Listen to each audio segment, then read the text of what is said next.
Welcome back to Limitless Sports with Brennan and Dave. We are here for episode number 8 today. We have a lot of content on the docket this morning for us to do some championship recap, a little bit of our top 10 draft prospects, as well as a little quick Pro Bowl conversation that Brennan and I want to talk about. Discussing some of the coaching carousel that's happening so far, and we're going to be able to update this as we go through the offseason. And we'll finish with dudes and ballers. So, Brennan, how is your Saturday going today? Dave, it's nice. A little brisk outside this morning. A little icy. A little icy. We had that ice storm 2 days ago. We had a snowstorm yesterday afternoon. Your typical weekend in February just south of Pittsburgh. I will say I cannot wait to be in Disney World in less than 22 days. Getting to Florida for a little bit. So, all right, we're going to jump into the championship recap and talk about each game. As you know, as you've been listening to these, I'm kind of a stat head. So I kind of pulled off all the stats, and I want to talk more about the numbers aspect. I know Brennan can talk and discuss some other things, but the Chiefs and Bengals. What was your first reaction? I know you're a big Chiefs fan, but first reaction. So I mean, besides the Steelers, people know I have favorite players. Tom Brady, Patrick Mahomes, a handful of others. So, when Tampa and Pittsburgh lost, I was all in on Kansas City. That Mahomes, that's right. My guy. Yeah. Mahomes choked that game away. 100%. Kansas City had that game in the bag. They took their foot off the gas. He forced too many things. That game was over at halftime when they had 1:05 left and 2 timeouts. They could have added to that 21-10 lead. Yep. But you know what? They had, 4 seconds left? No timeouts. And they threw 5 seconds left. 5 seconds, okay. So they threw that little out route to Tyreek, and he got stopped at the freaking 2-yard line. The one, but yeah. Yeah. That was a coaching decision. That was the game right there. I think if they kick the field goal, come out and get the ball, get another field goal, maybe even a touchdown, I think they had that game so in hand. And I agree. I mean, I think the biggest thing there was the Bengals saw that and they said, "Are you freaking kidding me? The momentum's on our side. Let's go." And they took the momentum and just ran with it. And as for the overtime interception, I blame a good bit of that on Patrick Mahomes throwing that ball up into double coverage. I mean, it wasn't even one of your go-to guys. I don't even think it was Hill. I think it was intended for Hill. Was it? Yeah. I mean, double coverage. The ball was smacked, and that other defender, I think was it Bates with the interception? No, Von Bell intercepted it. Was Von Bell. Bates tipped it. Bates tipped it into Von Bell's hands. I thought it was the other way around. Yeah. I mean, hell of a play. If the other defender's not there, it hits the turf, and we're looking at, what was it, 3rd and 10? I think so. 4th and 10? I mean, you know what's crazy about that play, though, is it'd been 4th and 10. That was one of those, looky what I found. It just fell right in Bell's lap. That's a Madden play. You don't see that too often. The right guy at the right time. You know where Von Bell played his college ball at? Von Bell, that sounds so familiar. The Ohio State University. We'll talk about the captains this week, but so here's where I want to talk about a little bit in this matchup. I kind of broke down the stat lines, and I want to go down through, and I'm going to list them for you as you're listening.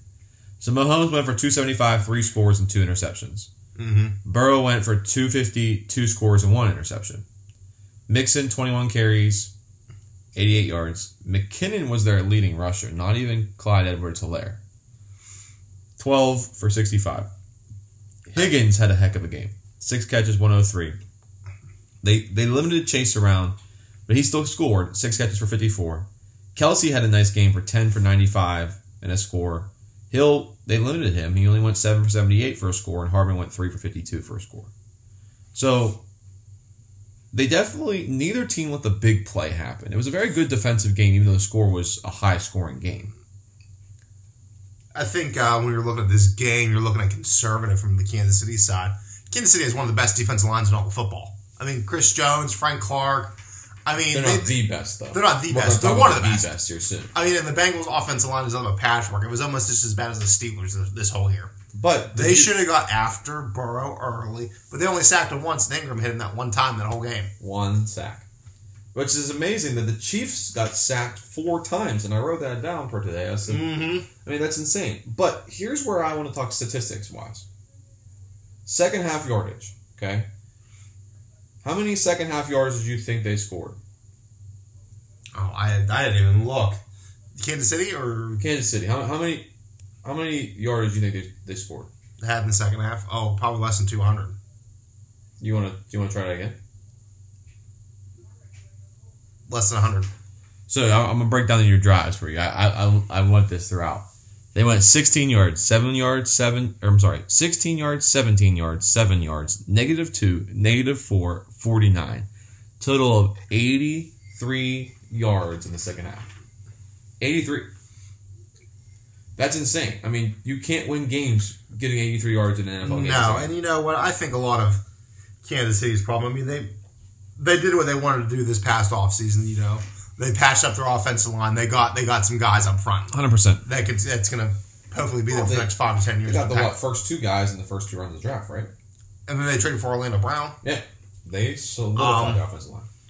Yeah, then they signed that Thunny from New England. They signed him. Oh, I forgot they did him too, yeah. So they brought in some dudes to play in front of Patrick Mahomes, you know, to protect him. They did the job. I think you know what I really think screwed Kansas City all year, where they lost more games than what everyone thought they should have. Conservative play calling for one. I think Eric Bieniemy's trying to preserve his future. I think he knows he's going to be one and done with the Chiefs after this upcoming year. I hope so. You know, this is a guy, and we'll talk more about him at the coaching carousel a little bit more. His name's out there for a job right now. New Orleans, I saw it this morning. Yeah. Kansas City doesn't have the number 2 wide receiver. Yeah, they have some nice pieces. They have Byron Pringle, and, you know, Hardman's okay. Robinson's okay. Hill's your go-getter. Kelsey's great. I think it's Blake Bell, the second tight end's good. They need to go out and spend money on the second wide receiver. And you know what? A name I like to bring up for that is Juju Smith-Schuster. They were supposed to have him. He turned it down. And you know what? I heard he's torn Dallas too. So, you know, who knows? I don't see Dallas doesn't need another wide receiver. They have like 6 of them already. Well, it's just like you got Gallup, you got Cooper, and you got Lamb. Where does he fit into that mix? He doesn't. Mm-hmm. And like Cedric Wilson Jr. Right, and you can't even turn him into like a running back style like Debo does because you got freaking how do you pronounce his name? Pollard? Mm-hmm. Tony Pollard and Ezekiel. Like, there's no... I don't get that. I don't know. I'm not going to take nothing away from Cincinnati. That was a good game for them. I will say this. Don't leave the door open for Joe Burrow. He's a winner. He will figure out how to do it. If everyone recalls me saying wild card weekend, and you probably do, there were 2 teams I said that I think if you want to talk about the most complete teams in the playoffs, it was the Dallas Cowboys, and I still think they were one of the most complete teams, and the Cincinnati Bengals. Agreed. I mean, Cincinnati's playing very well defensively. I mean, 83 yards they shut down Kansas City in the second half. Mm. They have great secondary play. Their front seven's not the best, but they get after the quarterback. They can get after the quarterback. And, you know, I'm not going to take nothing away from the Rams. We're going to talk about them here in a couple minutes. They played some really good defenses the whole way through the playoffs. Everyone's like, oh, you know, they're not the high-power flying offense we've seen. Who, the Rams? The Rams. You're playing the Cardinals. You're playing Tampa Bay, whose defensive came around as of late. Mm-hmm. And then you played the 49ers, who probably had the best defense left in all the playoffs this past week, you know, those Final Four. So, do you think... Who lost that game for Kansas City? If you had to pick one person. Bieniemy or Mahomes? I'm going to say Bieniemy and the coaching staff. I mean, you make adjustments at halftime. I mean, after they stop you at the 2-yard line, the 1-yard line. Yeah. With time expiring. And that's like your best athlete on the field. That's where you have to be like, okay, you know, this is what worked. This is what didn't work. You know, they're going to... I mean, if I was Kansas City, I would have came out of that a half, handed off every play. I don't understand why they were just, if they were up scared by of 11. Clyde not being fully healthy. But, I mean, hey, you had 2 weeks to get ready for the Super Bowl. In my opinion, I think it's more on Patrick Mahomes. He forced too many, he tried to be the hero. That first 2 months of the season, that's all he did was force passes, and that's why they were losing games. Exactly. Losing games, excuse me. All right, so let's go to our second game. The Rams versus the 49ers. The first time in 7 matchups that the Rams beat the 49ers, which I was shocked by that statistic, but I thought this game was a lot... I mean, it was a very defensive game, don't get me wrong. It was entertaining. There was still enough scoring to keep you entertained. Exactly. What was the final of this one? 20-17. 20-17. And the Rams scored 13 points in the fourth quarter. I mean, they came back storming. So let's talk. We said last time that Jimmy G had to be a very conservative quarterback, but not turn the ball over. I think he played the best game of his playoffs. 16 for 30, 232, 2 scores, and an interception. Interception came at a very costly time, though. That's what killed him. I mean, that's always what kills him. But I was amazed by how the Rams shut down the 49ers running attack. I mean, you look at Debo went 7 carries for 26. Elijah Mitchell went 11 carries for 20. They had 50 yards rushing. 20 carries for 50 yards. That's how you beat the 49ers. Any Kyle Shanahan led team. Or is that Mike Shanahan? No, Kyle Shanahan. You got to shut the run down, and they did. I mean, but the Rams weren't that much better. I mean, the 49ers have playmakers all the outside. You know, you have Ayuk, Samuel, Kittle over the middle. Still some good running backs. I mean, they had a lot of guys on IR this year. I mean, Raheem Mostert went down, what was it, like week 2, week 3? I think that the thing that hurts them the most, though, is you don't have, with George Kittle, I mean, he had 2 catches in the game.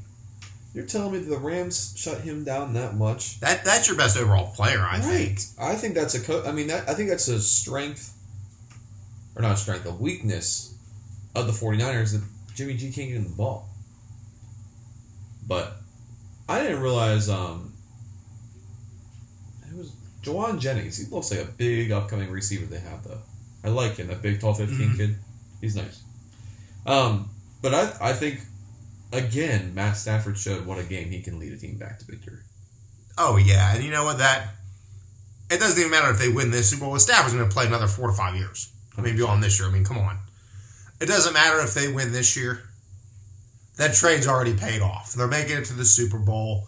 I mean, the next 4 to 5 years, they're probably going to make it to 1. You know, Tom Brady's finally retired. He made it official this week. The NFC's wide open. Aaron Rodgers is probably going to leave Green Bay. We don't know what's happening with Russell Wilson. You know, both those guys more than likely might end up in the AFC. If I was any big-time quarterback, I would not even want to entertain coming across the board to the AFC right now. When you got Josh Allen, Patrick Mahomes, and Joe Burrow, the 3 of them. Then you have Justin Herbert to that mix. Justin Herbert. You have Lamar Jackson to that mix. Yeah, I mean, like, it's a quarterback frenzy over there. And if Doug Peterson can figure out Trevor Lawrence, there's another one. I mean, the AFC is stacked in terms of quarterback play. I mean, mind you, depending on who Houston brings in to coach, Deshaun Watson. He's sitting there. I don't know how much. It's going to take him a little bit to get back. But, yeah, I mean, I will give Matt Stafford a lot of credit in this game. Cooper Kupp played extremely well, 11 catches, 142 yards. I have that jersey on the way for the Super Bowl. Did you buy it? Amanda bought it for me for Valentine's Day. Aw, what a nice present. Mm-hmm. That's it. I actually picked the right one they're wearing in the Super Bowl. I got the white one. I don't like those bone colored. I don't like the patches, though. Did you see how high they are? I think it's only for some guys that have the captain's ones. They just look really weird. So, I mean... But you know what? I hate to say this because he was a former Brown, but he's not a Brown anymore. Odell is finally playing well. You know what? It's amazing what happens when you put a guy into an offense where he should be playing. Well, with a quarterback that actually can throw the ball. That too. I mean, Baker's horrible. I was shocked by a lot of things in this game that... I mean, the Rams' defense is nasty. Let's just get that out of the way. They are, but... And you know what? They have a lot of guys on this team that are hungry to win. That this is their first trip there, or, their second trip there. Aaron Donald, Matthew Stafford, OBJ. Von Miller is probably the leader of that team right now, saying this is what it's going to be this week. Eric Weddle came out of retirement. Jalen Ramsey, Eric Weddle. Then you have younger guys like Kupp and Akers that are, probably partying it up. What I was shocked of to see, if you look at the stat lines, Jimmy G was sacked 0 times. They never got to him. 49ers have a good offensive line. I mean, they brought in some nice pieces off it. They do. Brought in Alex Mack, the longtime center for the Browns and the Falcons. Mm-hmm. Brought him in on a 3-year They just handled... I was surprised how well they handled... I mean, I think also Jimmy G got the ball out of his hand quick. Mm-hmm. I mean, they were coming a lot. They just never could seal a deal. You know what? With them having so many guys in IR this whole year, I think they were trying to start to transition this offense into the Trey Lance offense and not the Jimmy G offense. Yeah. Get more in what Trey likes to run instead of Jimmy. He was, I mean, Jimmy's going to, go win a lot of games for some football team. He's not going to win you the big game. He's going to win a lot of football games. I think he's the new Alex Smith in my eyes, except, he's more handsome than most people say. They really got to just get some offensive production going there. I mean, you have the defense to win games. You do. You got the receivers. You're missing one piece, though. I'm not fully convinced Deebo Samuel's a number one receiver. I am, as long as they can get a number one running back. That's the thing. They're putting too much pressure on him. I mean, Brandon Ayuk's a quality piece. Quality piece. That Jennings is good. Jennings is good. You have Kittle, but they're not. That's what I'm saying. They have some talent. I think they need to add a person. Juszczyk. I could see them. I could see that's a decent spot for Juju to go. Yeah, that would be. That'd be a decent spot ideal. Because he could be the number one. He wants to go be the number one somewhere. That's why he didn't go to Kansas City the first time. He needs to be somewhere where there is a number one, so he can just do his thing. Like, look at all those years with Antonio Brown. What do you have, 1,400 yards 1 year? His rookie year, he had 900 and something. Yeah. He needs someone that can stretch the field. Correct. That's why I said Kansas City with Hill and then Pringle. It makes the most sense, but I don't think he wanted that. I think he wants to be the guy. Name me somewhere where he can be the guy in the NFL right now. Nowhere. I mean, it's hard to be the guy no matter where you go. I mean, look at Antonio Brown. Well, he could have been the guy. He went to Tampa Bay. He wasn't even the guy. No, but there was two guys ahead of him. He just was too stupid in the head. But I want to say, I think, did these two games live up to the hype of the divisional round? No.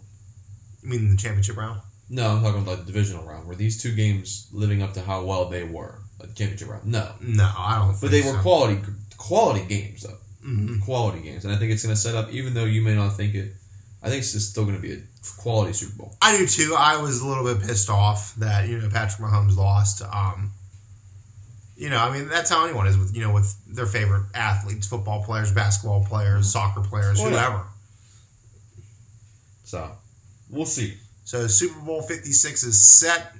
The Cincinnati Bengals will take on the LA Rams. It's a lot different having the Super Bowl the weekend of Valentine's Day, not this weekend. Weird, isn't it? That's why we're going out to eat after this. We're going out for Valentine's Day, and actually my in-laws are accompanying us because we haven't seen them in a few weeks. Yeah, it's a weird kind of a setup. That's why we went to the hockey game last week, too. That was part of that as well. Right, nice. All right, so let's dive into next year already. Top 10 draft prospects. I think this draft is it's balanced. Very balanced draft. There's a lot of talent in there. First time one's been this balanced in a long time. Because usually it fluctuates. 1 year it's all offense. The next year it's all defense. The next year it's all offense. I think the strong case of this draft is there's not a quarterback that's going to go that high. There's no, here's your number one quarterback. I think there's a chance one goes at 10. I think Denver's picking at 10 or 9. I can't remember exactly. I read a mock draft this morning that said the Lions are going to pick quarterback. And I was like, are you kidding me? No, I think you roll the dice with Jared Goff one more year. Agreed. I think they're going to trade down. I think they're going to get more picks. I think they're going to stay still. I think they're going to take somebody. I'm going to pull up that mock draft as we talk. I'll tell you some things about it. It was hilarious. There's a lot of edge rushers in this year's draft that are going to, make a nice career for themselves. I think they all, though, have I think one edge rusher is ready to go. Thibodeau. Well, he's the clear-cut number one. I think Hutchinson from Michigan is still a great football player.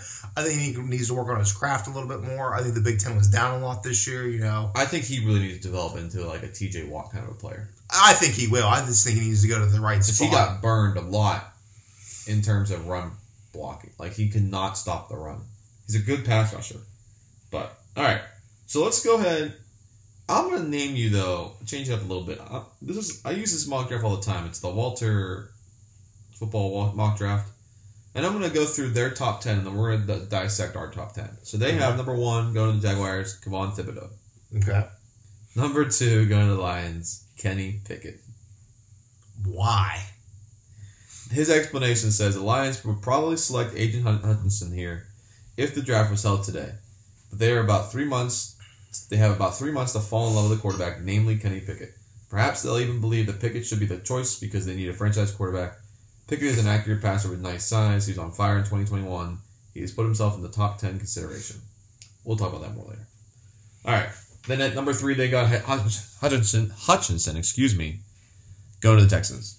4, another Michigan guy, David Njoku, going to the Jets. I think it's a little high. Then Evan Neal from Alabama going to the Giants. Malik Willis going to the Panthers at 6. George Karlaftis, another edge rusher from Purdue, going to the Giants at 7. Falcons taking Howe at 8. Broncos taking Jordan Davis at 9. And the Jets taking Derek Stingley, corner from LSU, at 10. So, we want to preface this conversation. It's not what each team should do. These are the top 10 prospects in order from best to worst, correct? I mean, I put mine in the top 10 order, and my honorable mentions are just kind of like scattered out. I didn't put them in. Yeah. They're guys I think they're all going to go in the first round. But we're at in the first round. Some will probably after that 10 mark, maybe. Right. So you did your list first last time. I'll go with my list first. Okay. So in order, I'm going to go 1 to 10, and then I'll say my honorable mentions until after you do your 10. Okay. So I went Kayvon Thibodeau, edge rusher from Oregon, number 1. Clear cut. It's phenomenal. I didn't get to see him a lot in the game we played against Oregon because he was hurt. But when he played in those games, he knows what he's doing. He's a phenomenal edge rusher. Sucks he's got to go to the Jaguars, but I got number 1. Evan Neal at 2. I think the reason he's up there more is from Alabama. If you watch some of his tape in the championship game, he did get burned a bunch. But I think that he's going to be more of a guard than he is a tackle. I don't think he's a left tackle in the NFL. No. Aiden Hutchinson at 3. He's got to produce more in terms of run stopping. Kyle Hamilton at 4, safety out of Notre Dame. I really like his size. I really like his speed and his coverability. I'm going to take another tackle at 5, Charles Cross from Mississippi State. I think this kid can be a true tackle more than Neal can. I think he will stop a lot of pass rushers in the future. Number 6, I got to go with my boy, Garrett Wilson. I think he deserves to be a top 10 draft pick. Do I think he's going to get it? No, because not a lot of times the receivers go in the top 10, but he deserves to be in the top 10. Number 7, I'm going to take Derek Stingley, corner from LSU. Number 8, the big dude from Georgia, Jordan Davis, defensive tackle. Number 9, I'm going to give a shout-out to little Cincinnati here and take Ahmad Gardner. I think he's a phenomenal corner. He shut down Alabama in that playoff game. He did. You know, that goes a lot on his resume, you know. He did a really nice job. Getting looked at for this upcoming draft this April. And then again, I still think top 10 draft prospects. Again, that's not where I think he will go in the top 10. Tyler Linderbaum. I think he's a solid center, a solid guard prospect in Iowa.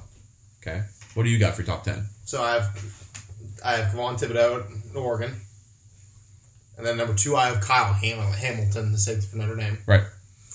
I think he's the best defensive back in this whole entire draft. Agreed. Then I have Derek Stingley at number 3. Oh, you have him very high. Okay. I do. I think a lot of these teams that need to win these days need good cornerbacks. I mean, look at all these defenses that have won these past few years. I agree. Number 4, I have Aiden Hutchinson, Michigan. Yep. Like you said, I think he needs to work on his run game a little bit more. I think he can be a great asset in the NFL. I just don't think he's ready yet. Yeah, I think he could end up being the best pick from this draft if he works on that run. Maybe, yeah. Number 5, I have Evan Neal, offensive tackle for Alabama. Like you said, he's probably going to play one of the guard positions. Number 6, I have Tyler Linderbaum. I think he's the best interior offensive lineman in this draft. I wish he wasn't rated so high. I wish he was going to be a Pittsburgh Steeler. I still think he has a chance to be a Steeler. I don't think he's going to go that high. I don't know. Everything just depends. I actually have two receivers in my top 10. Okay. I have Drake London from USC at number 7. I like his build. I like the way he moves.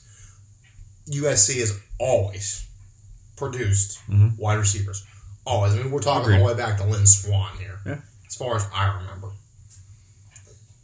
Number 8, I have Nakobe Dean, linebacker, Georgia.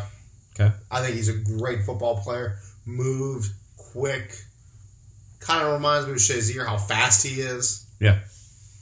Number 9, I have Charles Cross. And number 10, rounding out my top 10, I have Garrett Wilson. Okay. Guy can do it all. He can. I just think he wishes he was a little bit taller. Yeah, I mean, his 6'1" build kind of does. I think he wishes that one was a 2. I mean, I agree. I think 2 or 3 is solid more than it being 6'1". Okay. So your honorable mentions, what do you have for them? Do you have them more as like you think they're going to go in the first round? Do you think they're all going to go in the first round? Okay. If they're not going to go in the first round, they're going to be one of the top 5 picks in the second round. Okay. So I have Devin Lloyd, linebacker, Utah. Played a phenomenal. We watched those games, the 2 against Oregon, the 1 against Ohio State. This guy's a dude. Yeah, this guy can play. Mm-hmm. Utah wasn't the best defense, but they were good. Mm-hmm. I have Amon Gardner, cornerback, Cincinnati. I think he put himself on the map. Group of 5 schools usually don't get drafted super high. I think he still can, though. I think he's going to be a first-round pick for sure. Next, I have Kenny Pickett, quarterback, Pittsburgh. I think he's going to be a first-round pick. I think he can go anywhere from 10 to 25. And then my guy, Jahan Dotson, wide receiver, Penn State. Yeah. Guy can do everything. Agreed. Slot, deep ball underneath. He can return kicks and punts. I think he did as a freshman a little bit. I don't know if he'll go first round or not. A lot of people had him going between 20 and 32. Yeah. It just depends. It depends on what you want. I mean, there's a lot of receiver talent out there. The combine is going to tell you a lot who's going to be a first-round pick, receiver-wise. I mean, hell, it could be like, what was that, last year or the year before, like 8 wide receivers went in the first round or something ridiculous like that? Yeah. All right, so I'm going to give you my 5. I mean, it was hard to kind of pick 5, but I took 2 quarterbacks in my 5, and I took a linebacker, a receiver, and I'm going to leave my last one as a question mark for a second, and I'll tell you more about why. So, my 2 quarterbacks that I like is my number 1 quarterback and number 2 quarterback. Number 1 is Kenny Pickett. I think he's the best talent in the NFL, but I think he's more... I think he's more college-based than he's going to be NFL-based. I think he's low risk, high reward. I agree. I think with all the 3 quarterbacks are talking first round, because you have Malik, Matt Corral, and Pickett. Is there another one? Yeah, that's my second one. I'm going to tell you about him. Matt Corral. Sam Howell. No. Oh, Sam Howell. I think Sam Howell just got a bad shake for playing in North Carolina. I do too. I think if they would have won as many football games as they were supposed to this year, I think he'd be in good shape. They'd be like, oh my God, like agreed. It's going to be him or Pickett, you know. Yep. So there'd be 4 or 5 quarterbacks first round. I think there potentially could be. I mean, it just depends on team need, and we can talk about that after I'm done here. So those 2 quarterbacks are my 2 honorable mentions. Chris Olave, I think, can be a phenomenal receiver in the NFL. I think what happened was... I think he can be. I think there's a lot better receivers ahead of him still. I think he should have left last year. I think his problem was last year he had a better season in the shortened season, and Garrett Wilson had the better season this year. But again, I think that's a taste of how good our receiver room is to Ohio State, and he could be a lower pick, but produce better. You never know. My fourth guy was linebacker out of Utah, Devin Lloyd, phenomenal freak athlete. I think he can do amazing things. And I'm going to go with my question mark honorable mention is going to be David Njoku from Michigan. I think he could be a phenomenal NFL player. I think he's the same thing with Pickett. Low risk, high reward. Because there's not a lot of talent. He has to fall into the right defensive scheme. Right. And, like look at Taco Charlton. I think he could have been a great football player, but he fell to the wrong team, got drafted by the wrong team, and ended up turning into a bust, and now he's running behind T.J. Watt and Alex Highsmith with the Pittsburgh Steelers. All right, so this is February 5th. Who do the Steelers draft first round? I think it depends on who falls to them, really, If Tyler Lindenbaum's not there, who are you taking? Who's there? I have to know who's there. Kenny Pickett's there. Willis is there. No quarterback was taken yet. No quarterback was taken yet. No quarterback was taken. No quarterback was taken. I think you're going to play it safe. I think you're going to take the guy you see 3 or 4 days a week in Kenny Pickett. You know what he's about. You see him on the daily, pretty much. Yeah. He's familiar with the facilities. He's familiar with the city. His family loves the city of Pittsburgh. He said it's his second home. you play it safe. You go after the offensive line in round 2, I think, and then rounds 3 through 7, you fill in your gaps. I think the biggest couple of things they had to figure out is, and free agency happens before. Yes. So it's like, what do you do in free agency? I think, honestly, Jimmy G's off the board for us. He's not worth the draft capital they're going to have to use to get away with him. That if you want to or sign Marcus Mariota or sign one of those guys. I heard Mitch Trubisky's a popular name right now. He wouldn't be bad for a stopgap for a year. No. Solve the other problems and then go get a quarterback next year. There's some of these franchises, they'll bring in like the New Orleans Saints brought in Jameis Winston this year. We're talking about bringing him back maybe. Yeah. This is a guy, and I think he has all the talent in the world. Mm-hmm. He's a bust already. Agreed. He's been in the league 5 or 6 years now. For New Orleans right now, he is a bandage on a cut that needs stitches. He's enough to win you games to keep the fans interested, but he's not going to win you the games. He's not going to take you to the playoffs and win 3 games and take you to the Super Bowl. See, I mean, there's like I would say 5 questions to determine what the Steelers are going to do. Did you sign a quarterback in free agency? Yes. Mm-hmm. Then you're not drafting one. Did you fix your interior offensive line? Yes. Then you're not drafting it. Is Juju Smith-Schuster still a Steeler? Yes. Then you're not drafting a receiver. If not, you got to draft somebody because you're losing James Washington. You got to find somebody. And there's a lot of receiver talent in this draft. You can get one around 2. A lot of free agent wide receivers too. I'd say you can probably get one around 2, around 3, and still get a talented player. What's Stephon Tuitt doing? If he's not coming back, you gotta go get somebody else too. Those 4 questions, in my opinion, and you gotta find. I'd rather them go attack middle linebacker in free agency and get depth.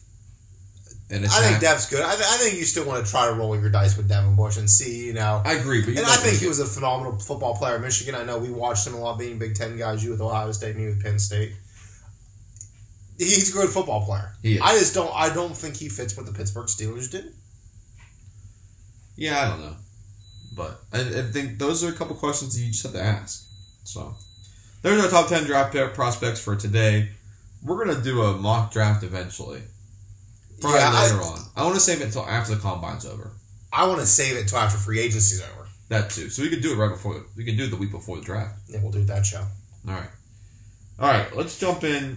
A little quick conversation before getting our deep one. The Pro Bowl. Did you watch the skills competition the other night?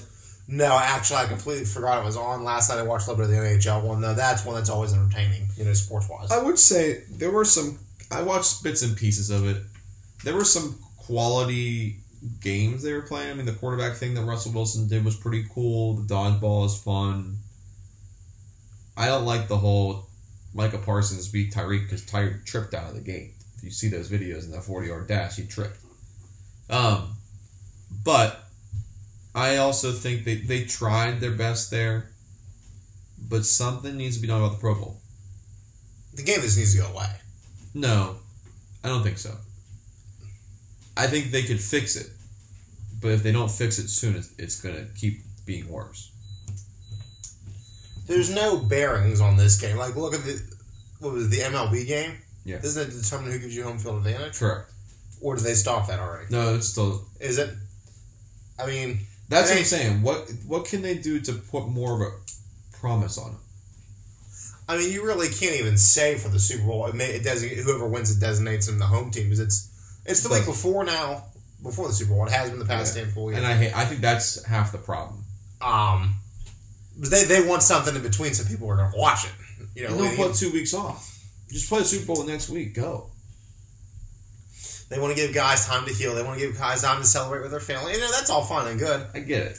But no, this game just needs to be eliminated. I think it's just another casualty for people to get hurt. You blow out your ACL in this game, you're not playing until October, November, Thanksgiving time next year. You may not even play at all. Look at a few freaking years ago. Jeff Saturday, it was his last year in the NFL. He signed a 1-year deal with the Green Bay Packers, and then he was retiring.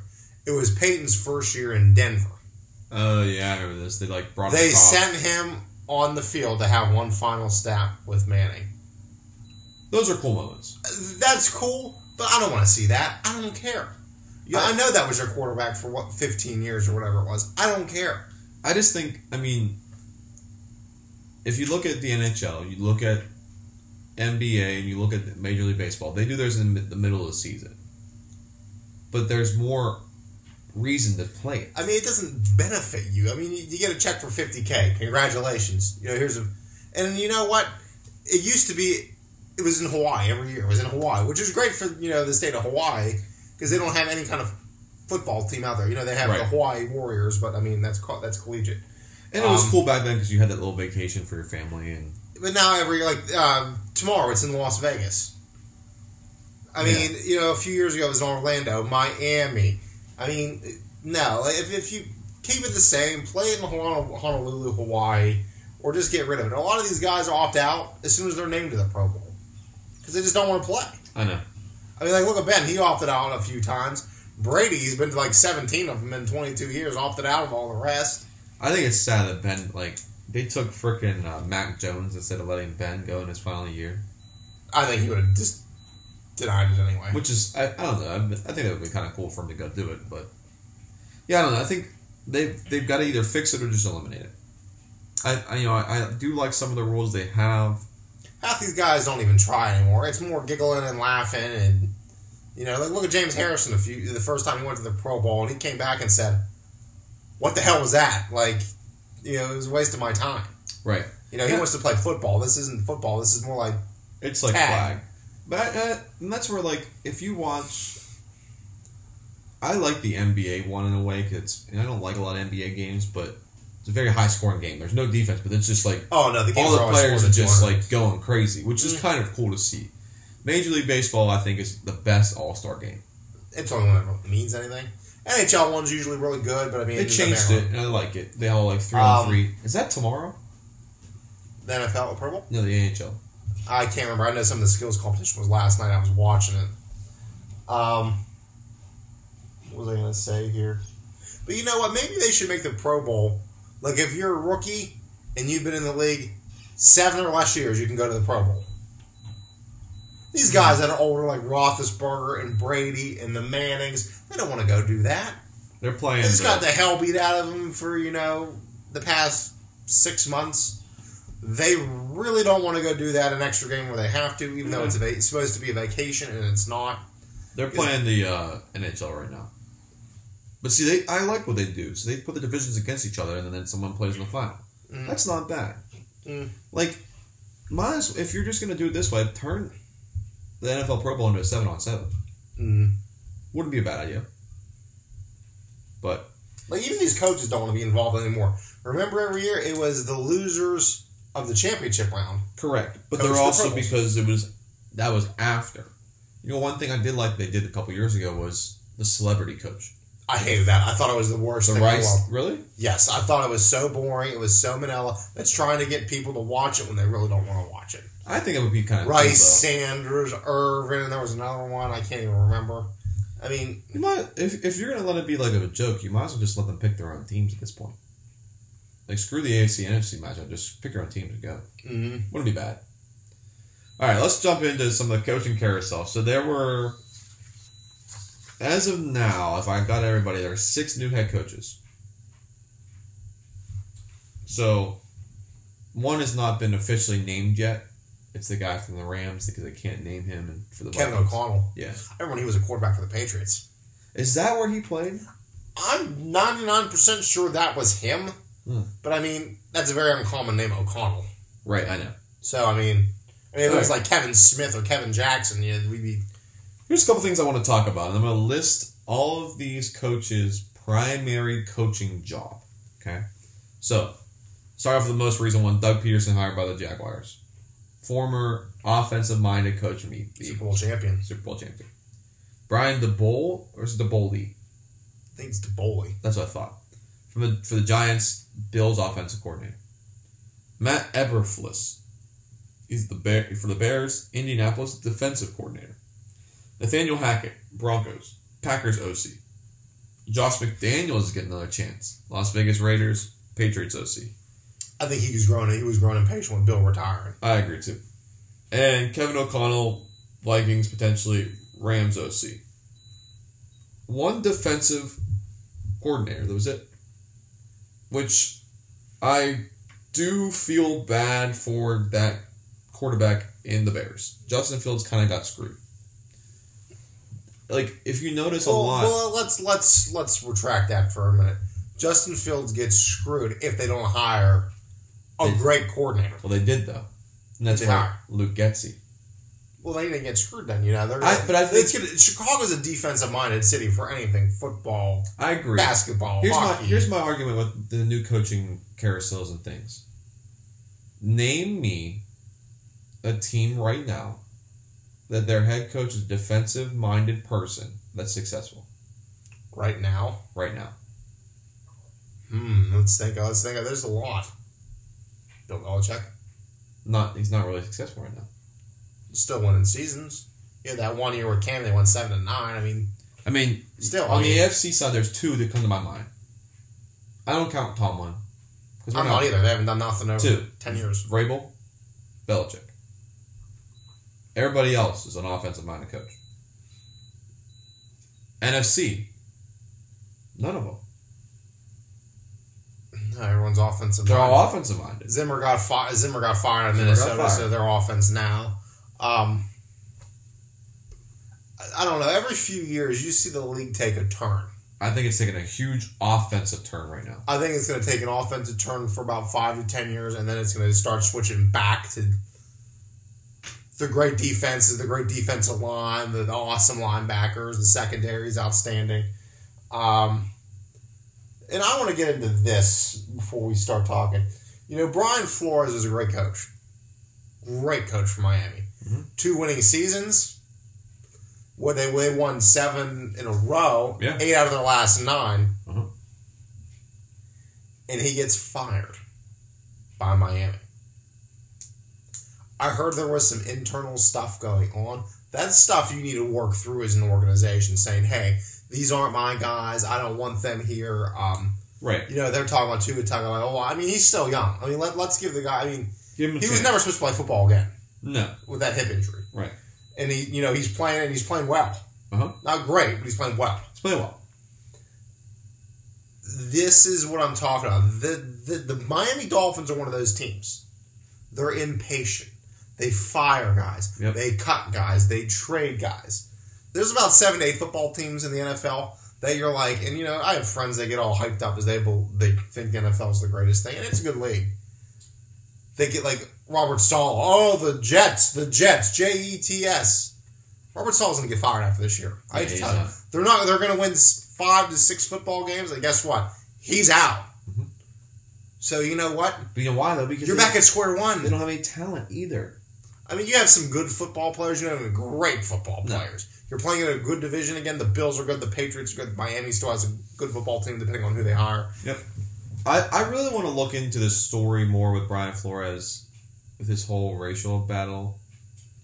I'm really concerned. And now he's saying that the front office paid him to lose games. That's what I'm really concerned with. And now Hugh Jackson's saying the same thing with Cleveland. I can. Well, that was Cleveland where he was, wasn't it? Yes, that's what I'm saying. Brian Flores. No. Flores was with Miami. That's when he was losing to Tank for Tua. Yes, and then Hugh Jackson's coming out saying now a few years ago when they went 0-16, that he's saying that Cleveland was paying him to lose football games. I can honestly say that, though. I mean, that was the year that we almost lost to them in that final game. I mean, we didn't play our starters, but they weren't a bad team. And looking at that Brian Flores story with... There is no reason any professional football team should go 0-16 unless every 53 men on your roster is on the IR. And you're playing with guys that are working down Giant Eagle, shop and save, bagging chipped ham. I agree. I mean, it's just... And I was looking into that more of the story with the Broncos and how he was up for a Broncos job. And he said that John Elway was hungover coming into his meeting. And there's all these statements, vice versa, whatever. I really want to see what happens for this. Because this could really change a lot of things in the NFL. If these stories are proven true... And some of these teams that are looking for coaches, like the Giants, they just hired... Who they hire? Brian DeBoer. And, Miami, they just let Flores go. These teams, their expectations are so high. Right. You know, if you don't do it in 2 seasons, they want nothing to do with you. I know. I mean, you can't go from winning 3 games to 13. It just doesn't happen. No. That's where I'm interested. You win 3, you win 7, you win 10, you win 13. So, Saints' job is still open. Dolphins' job is still open. Is that it? I'm not sure. I haven't paid much attention. I actually got all my notes done by like Wednesday this past week. So, I know the Saints are open. Eric Bieniemy, who I'm going to be talking about here in a minute, is interviewing for that. I actually think I put New Orleans on there for him to be the head coach. Houston. So those 3, yeah, Houston. And you know what? The guy Deshaun Watson wants is out there. Brian Flores. Yeah, no, Watson wants Eric Bieniemy. Flores wants Watson. Oh, okay. So, I mean, Eric Bieniemy's been a guy, the past, since they beat the 49ers in the Super Bowl that year. He's taken a head coaching job. He stayed put. People hire underqualified guys. It happens every year. Mm-hmm. I still think there's some quality names out there. There definitely are. I mean, Byron Leftwich, I don't know what happened there with Jacksonville. He's a former Jacksonville quarterback, for God's sake. I think it's something to do with that GM. I think teams wanted to look and say, let's see what you can do without Brady, without Carson Palmer, without Kyler Murray. Yeah. I think that was the thing. Carson Palmer wasn't a great quarterback. He was a good quarterback. Kyler Murray is an up-and-coming quarterback, and Brady's the GOAT. So, I mean, you really didn't have a purebred loser in there at all. Yeah. I agree. I'm interested to see what happens. I mean, those 3 jobs are kind of decent. But I also want to talk about more. I think Miami's the best job open. Yes. Right now. They're ready to win. Agreed. They are. They need a handful pieces. Yeah, the Saints need a quarterback, so they're not ready to win yet. The Saints need a quarterback. The Saints need a lot of other things. I mean, their defense wasn't as good as what it was advertised this year. They still won some games. I also want to talk, though, with some of the coaching carousel things of coordinators jumping around. So Luke Getsy went to the Bears, be their offensive coordinator. I think it's going to do a great job. He was a quarterback's coach for Aaron Rodgers for the last couple of years. I think he's going to help out Justin Fields a lot. The big loss, I think, was Mike Mcdonald going from Michigan's defensive coordinator to be the Ravens DC. Mm-hmm. We didn't talk about it, about Jim Harbaugh. Was basically supposed to take the Vikings job. Told recruits going to Michigan that he was not coming back. Went and sat for a 6-hour meeting, apparently, with the Vikings, and then Michigan's welcoming him back with open arms. Now he's saying his NFL career is done. He doesn't want to coach the NFL anymore. You know, I think when you go from college to the NFL, and you can ask any football coach this. I mean, you can probably go ask Urban Meyer. It is a complete 360. 100%. You don't have control over things you had control over. Nope. You can't tell these guys what to do. They're grown men. They're adults. Mm-hmm. But they act worse than the college players half the time. I mean... You know what an offensive coordinator that I'm not excited for this team? The Panthers. They got Ben McAdoo. Why does that sound so familiar? Former Giants offensive coordinator. That's right. Oh, he took over the head coaching job for a year or two, didn't he? Yeah. He's terrible. Thumbs down immediately. Big thumbs down. I'm scared for the Packers. You lose your offensive coordinator becomes a head coach. You lose your quarterback's coach who becomes an offensive coordinator. And you lose your tight ends coach who becomes an offensive coordinator of the Broncos. Tell me how any of that makes sense for Aaron Rodgers to stay. It doesn't. And you know what? That's exactly why he's going to want to leave. I personally think he's going to be a Denver Bronco. I agree. They're the front runner, and I think it's Pittsburgh, back in Green Bay, and then Tampa Bay. I think that was the... Did you see the rumor about Tennessee? Because he bought a house in Tennessee. Oh. No, I haven't seen that, but I heard Tennessee's on that list, but they're like the last team on the list. They have Tannehill. They're not going to go after Rodgers. I mean, Tannehill sucks, so I mean, they could really trade him somewhere for nothing, basically. Right. Yeah, I don't know. What else do you have coaching carousel-wise? Coaching carousel-wise, we were talking about Eric Bieniemy. I think it's a damn shame if he doesn't even get a sniff at any of these remaining jobs. What do you think he'd be a better fit at? Honestly, I'd like to see him go to the Dolphins. That I think, out of the 3 jobs we just talked about, the Miami Dolphins, the New Orleans Saints, and the Houston Texans, The Dolphins is the most appealing. If the They're Saints ready to win. If the Saints had a quarterback.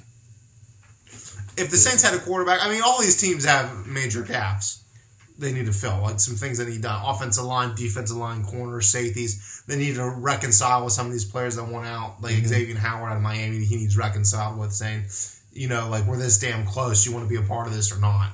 Right. So if I'm beginning, I want to take the Miami job. You know, they have some great football players down there. Tua, Waddle. You have Mike Gesicki, the big tight end at Penn State a few years ago, who was on a tear this season for the half the season. Good offensive line. Defense needs some holes filled. Yep. This team's ready to win. And, you know, it's a shame they can't Flores for no reason at all. Right. I know. I mean, I know he wants Watson, but I mean, like, hey, say if you don't like it, that we're not going to go after this guy, resign. Right. That's all you got to do. But that looks bad on him for resigning, so he doesn't want to do it. It looks like he's quitting on the football team. So if I'm the enemy, I'm taking a hard look at the Miami Dolphins if you're lucky enough to get that interview. New Orleans needs a quarterback. I think that's pretty clear. Houston, they have the quarterback in play. They still have some playmakers on offense. You have Cooks and those guys, but I mean, that team needs a complete 360 when they played in the playoffs 2 years ago and should have beat the Kansas City Chiefs and probably would have beat the Tennessee Titans to go to the Super Bowl. Right. How about, I was reading this morning, Terrell Austin, who's supposed to be hired as our new defensive coordinator. I don't even want to hear it. This is disgusting. Did you Another hear about underqualified guy. We might lose him. Good. I'm sick of this. The Giants put in for a request to interview him. Good.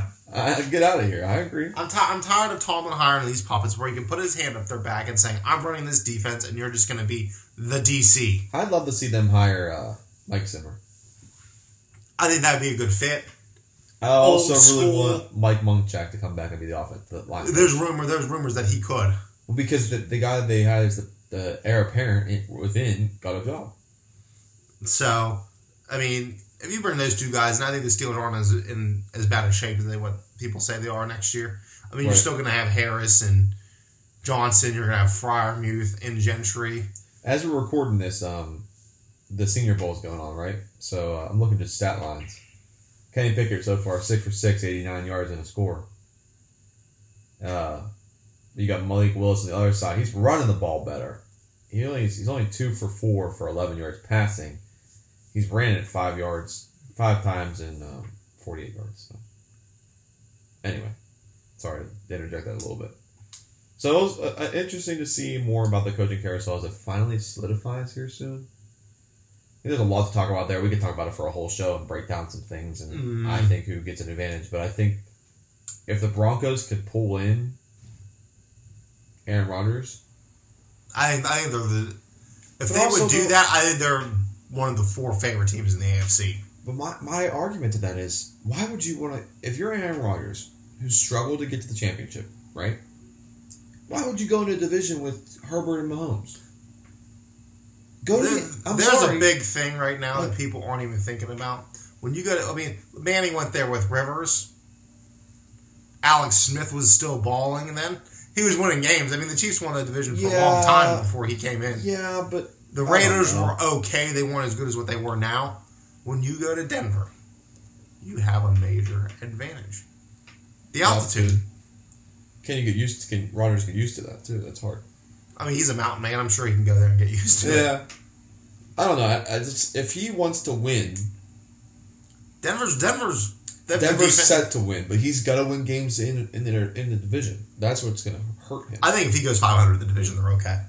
It doesn't matter if you get in as a wild card. He did that before. We saw how that went. When they went to the Super Bowl, beat the Steelers. The Tampa Bay option for him. That's not a bad option. Team's set up to win if he can keep the same team there. That cap's a mess. It is. They still got to bring back key pieces. Godwin's a free agent. You know, Antonio Brown's done down in Tampa Bay. Gronk's going to retire. I don't see the competitive advantage of jumping from the NFC to the AFC for him. I think it's making it harder on him. I don't know. I mean, you look at a lot of guys that have switched leagues that played in one conference. Though, like look at LeBron James. Yeah, went to the Lakers second year, wins the championship. But he also left the East which was easier to win it.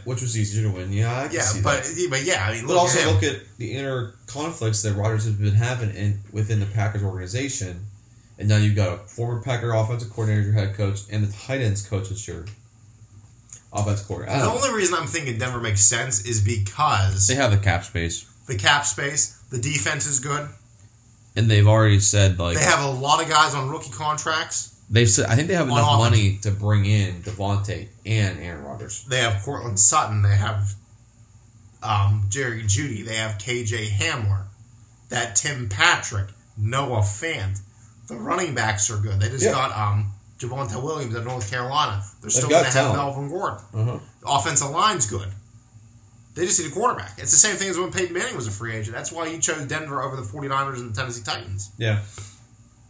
All right, so let's do our dudes and ballers. Dudes and ballers. Let's go. Go ahead. Who do you want? Oof. So I was thinking hard about this all week. And, I tried keeping it football related. Evan Mcpherson, kicker, Cincinnati Bengals. Good. I like this guy. I love confident kickers. I do too. Love them. Hasn't missed a kick all postseason long. I'm going to knock on wood right now here in the studio because he's gonna miss. As soon as I say that, he's missing a kick in the Super Bowl and they're going to lose the game. Yeah, he's missing the game-winning kick. No, you said that. Season stats. 33 field goals attempted, 28 made. Good percentage. PATs attempted, 48, 46 made. McPherson is a baller, Dave. Whenever you can look at your coach and teammates and guarantee kicks and say things like, we're going to the AFC Championship, we're going to the Super Bowl, that's when you know you're a baller. So, Dave, I'm going to ask you, even though I know the answer. Evan McPherson, dude or baller? Baller. Baller. Who'd you pick this weekend? I decided to keep the Super Bowl route and go the other team. Van Jefferson. Ooh, that's a good one. That's a really good pick. So the reason why I picked Van Jefferson is I think he's a guy sitting in the wings more. So prior to the season, he was number 3, right? Yeah, you had Kupp, Woods, and then him. He was 3. Then he had his chance when they brought OBJ in. He was still sitting at number 3. So his season stats were 50 receptions, 802 yards, and 6 scores. He averaged 16 yards a catch, so he's more of a deep threat than he really is an internal guy. A little bit banged up, I guess, in the last couple of games. He only had 2 catches in the championship game. But I'm still saying he's a dude. I don't think he's ready yet. I think he could. Depending on what happens after this offseason, if they bring everybody back, if Woods comes back, if Beckman comes back, and Kupp comes back, then he's got no chance. But I think there's a lot of potential for him there. What do you think? Definitely. I'd say dude for now. Depending on how the Super Bowl plays out, if they go out and win, he has a good game. I don't think he's going to be a free agent by any means, because he's that young. I think he's going to be a dude, for the next 3 or 4 years, however long he's under contract with the Rams. If he goes out and balls out, he's a baller. I think they'll try to shop somebody. Yeah. But if they lose a close game in the Super Bowl and all these guys come back, he's a dude for the next few years. I think he's got some talent. I do too. I think he's a good football player. I just think it's unfortunate he's waiting in the wings. Agreed. All right, so as we wrap up today, we talked about a lot of content between the championship recap, went into some top 10 draft prospects, not what we think our mock draft's going to be. Talked a little bit about why Brennan thinks the Pro Bowl is a joke. Got some coaching carousel things and a dudes and ballers segment. So, man, we're wrapping up right around the hour mark today, Brennan. Not so bad. You know what? When we started doing this show, we said an hour. I know a few of our shows have been an hour and a half, an hour and 15 minutes, our early shows. But these past few weeks, we've done pretty well. Hour and 5, hour and 10. Not bad. I think, and Brennan knows this, and a lot of people know this, so it's not a secret for me saying this on the air today. I am interviewing for my high school's athletic director job, and we'll know more sooner than later, hopefully.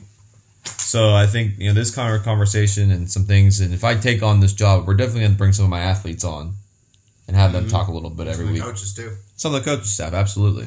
So I'll know more hopefully soon, but Always love talking sports with you, Brennan, every day. Always love. Enjoy it every weekend, Dave. All right, so for Brennan and for Dave, we hope you enjoyed today's podcast, episode number 8. We never named it. Ooh. How are we going to name this one? I've been naming the last couple, so you get one. Let's think. We'll just name it Pro Bowl weekend. All right. Keep it simple. Keep it simple. Yeah, so for Brennan and for Dave, I hope you enjoy Pro Bowl episode number 8. We will see you next week for our big Super Bowl preview. See y'all later. Hi, everybody. Thanks for listening. For the latest updates on the show and what's going on with Limitless Sports with the BD team, make sure you like and subscribe to our YouTube page and follow us on Facebook.